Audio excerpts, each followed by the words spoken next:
Iisa lang ang lagi kong pinagpapasalamat sa Diyos na ginawa ni Tatay Digong, ni former President Duterte sa akin.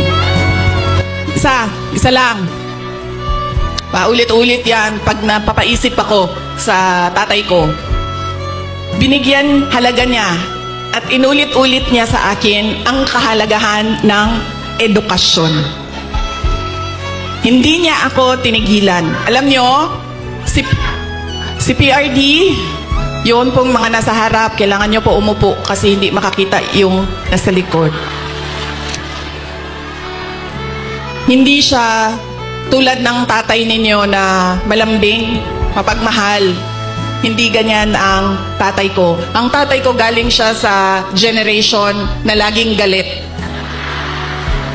Diba? Sino yung may mga magulang na yung generation na laging galit?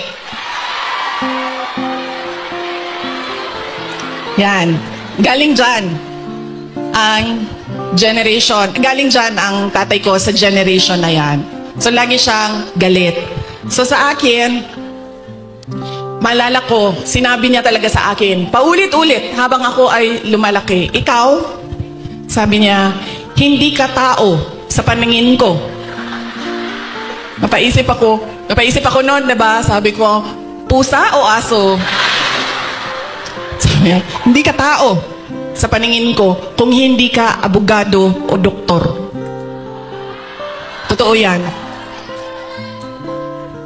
So, paulit-ulit niya yan na sinasabi sa akin. So, syempre, pag ikaw bata ka, diba? Papasok yan paulit-ulit dyan sa iyo. So, ako din, habang ako ay nag-aaral, nung ako ay lumalaki, nag-aaral ka, elementary, high school, napasok na sa isip ko. At 4 years old ha, hindi ko alam, baka sa tiyan pa lang, sinasabihan ako ng tatay ko, ikaw, hindi ka tao. O hindi ka... Kasi 4 years old pa lang, sa yearbook ko, ng kindergarten, nakalagay doon, I want to be a pediatrician. Imagine nyo, hindi doktor ha, alam ko kung ano ang specialty ko. Sabi ko, I want to be a pediatrician. Nandiyan pa yan hanggang ngayon, ang yearbook na yan. Kaya, nung ako ay paulit-ulit yun, alam ko na magiging doktor ako. Alam ko na magiging doktor ako. Nung panahon na kailangan mag-apply ng entrance exam sa college, di ba? Kailangan natin mag-apply sa mga colleges and universities. Hindi nila alam, ng mga magulang ko, nag-apply ako sa University of the Philippines. Nung nag-apply ako sa University of the Philippines, syempre nilagay ko din naman yung science courses. Pero, nilagyan ko din siya ng political science. Nung nakita ko ang result at nalaman ng mga magulang ko yung result, nakalagay doon, na waitlist ako sa political science. So, sobrang excited ko. Hindi nila alam na gusto ko mag-college sa Manila. Kaya, sikreto ako na nag-apply. Sobrang excited ko. Sabi ko sa mga magulang ko, pumasa ako ng UP. Pero, political science kasi yung kurso. So, sabi ko, gusto ko sana pumasok ng UP Diliman yun eh. UP Diliman. Tapos, political science yung kurso. Sabi ng nag-wild. Naggalit si PRD. Sabi niya, di ba, sabi mo, simula nung bata ka pa, gusto mo maging doktor? Pre-med ba ang political science? Sabi niya, hindi ka pwede pumasok ng University of the Philippines. Kahit saan man yan. Sabi niya, dahil kilala ko ang ugali mo. Anak kita. Alam ko kung anong ugali mo. Sabi niya, marirecruit ka lang ng makabayan. Aakyat ka. Totoo ito, sinabi niya. Aakyat ka ng bundok. Magiging NPA ka. Ikaw ang magiging head ng New People's Army. At ikaw ang makakalaban ko pagdating ng panahon. Kaya hindi ka pwede pumasok ng University of the Philippines. So sabi niya, pumili ka. kahit anong paaralan dito sa Davao, pumili ka dyan. So sabi ko sa mama ko, Ma. So sabi ng mama ko, sige na lang, kasi sinabi mo man doktor, so mag-pre-med ka na lang. Okay. Nag-pre-med ako. Tapos, syempre, papunta akong doktor, so binilisan ko yon, natapos kaagad ako, and then ito na, mag-medicine na. Sobrang excited si President Duterte na magpapasok na ako ng medicine proper. Siya ang pumili ng paaralan, siya ang pumili kung saan ako titira.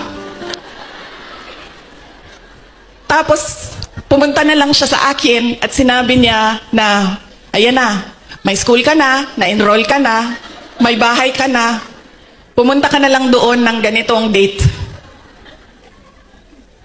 So pumunta ako doon. Pagdating ko doon, kompleto na. May kama na ako, may washing machine, may refrigerator, may kotse pa. Ganyan siya ka-excited.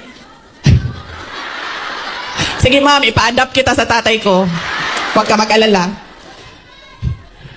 Ganyan siya ka-excited noong ako ay medicine na. Tapos, syempre, hindi naging successful yung aking pagpasok sa School of Medicine. Isang taon pa lang, 1 year, actually 1 sem pa lang.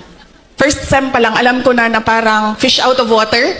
Alam niyo yung, bakit madali para sa kanila, nahihirapan ako. Sobra. Tapos, dumating ang second sem na halos hindi na ako pumapasok. So, kinabahan na ako. Kasi, di ba sa probinsya, di ba sa Atua, pagpadala ka sa Manila kasi ako nag-med school, pag ipadala ka sa Manila, parang malaking send-off yon. Congratulations sa anak ko, graduate ng ganito. Congratulations at magiging doktor yan. Class of, ganon, diba? So ako, syempre kinabahan na ako kasi hindi ako makakauwi. Pinadala ako sa Manila para maging doktor. Tapos uuwi ka, drop out. Nag-apply ako ng, naisip ko pa noon, nung pinag-iisipan ko ang kapalaran ko, sabi naman ng tatay ko, doktor daw o abogado. So dito na lang ako sa abogado. So lumipat ako, nag-apply ako sa San Beda College kasi at the time na nagdesisyon ako, San Beda College na lang yung bukas sa mga exams, entrance exams. So hindi ko pa sinabi kaagad sa mga magulang ko na nasa San Beda na ako. Nalaman na lang nila dahil nagsabi ang driver. Sabi niya, hindi na yan siya pumupunta ng Cavite, lagi kaming nandyan sa Menjola.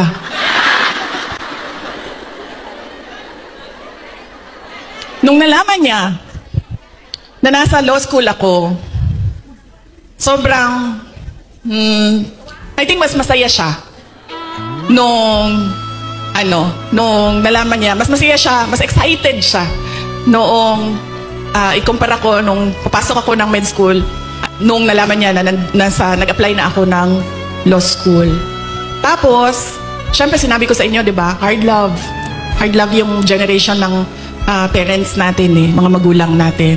So, nung mga panahon na nag-aaral ako sa law school, may mga panahon na papagalitan din ako na sinasabi niya sa akin, alam mo, kung hindi mo ayusin yung law school mo, magiging kabit ka lang ng politiko.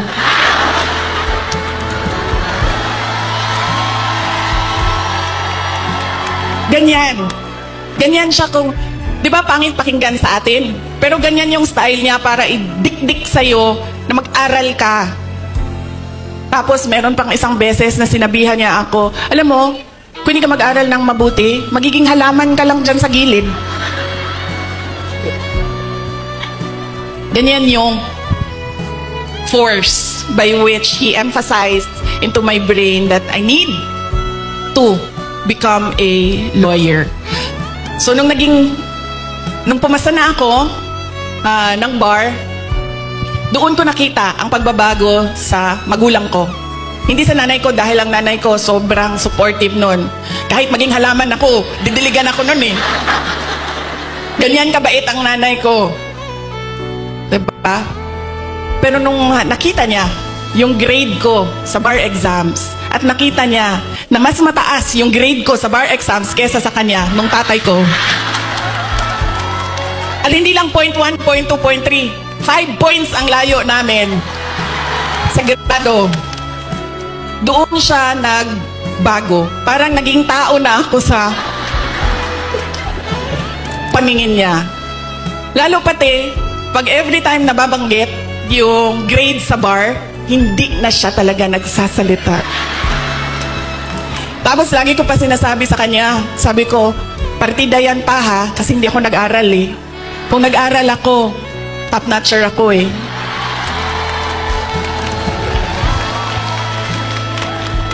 So ngayon, doon, nakita ko na iba na siya kung hindi na parang anak ka lang, hindi na parang pantay na kami.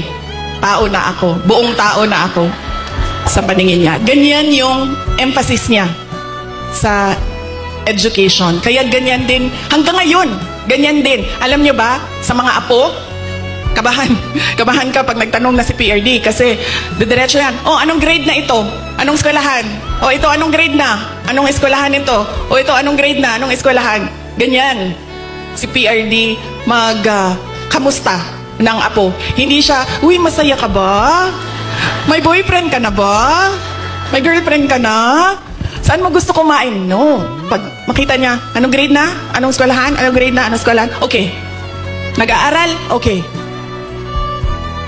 Ganon pa rin. Ka-hardliner siya sa education. So yan yung talaga, pinagpapasalamat ko sa kanya. Dahil kung hindi ako naging abogado, lalo pati yung mga pinagdaanan ko ngayon, hindi ko siya, kasi ngayon naiintindihan ko eh, kung ano yung pinagdadaanan ko. Siguro kung hindi niya pinilit, hindi ako ganito ka-confident sa aking ginagawa. So sana din sa inyong lahat, ganun din. Kaya nung nangangampanya ako nung 2022, lagi kong sinasali ang kampanya, plataforma ko ang edukasyon. Sana ganun din ang inyong mga anak, ang inyong mga kapatid, ang inyong mga apo, na huwag ninyo silang tigilan. Dahil minsan ako, pag pumupunta sa mga barangay ninyo, sa mga municipality ninyo, meron talaga akong naririnig na sumasagot na, oh, college graduate naman pero wala namang trabaho. Pero, iba din ang trabaho ng college graduate at natapos lang ng grade 6. Iba talaga yun. Iba yung oportunidad na dumadating sa mga nakapagtapos kesa natapos lang ng grade 3, grade 4. At madami yon. Madami yan sa ating bayan ngayon. Na pagdating ng high school, ay sinasabihan yung mga anak, kailangan mo na magtrabaho, tumulong sa pamilya. Kaya dapat, wag nating tigilan ang ating mga anak. Paulit-ulit talaga yan. Edukasyon, ang susi ng pagbabago ng buhay nila.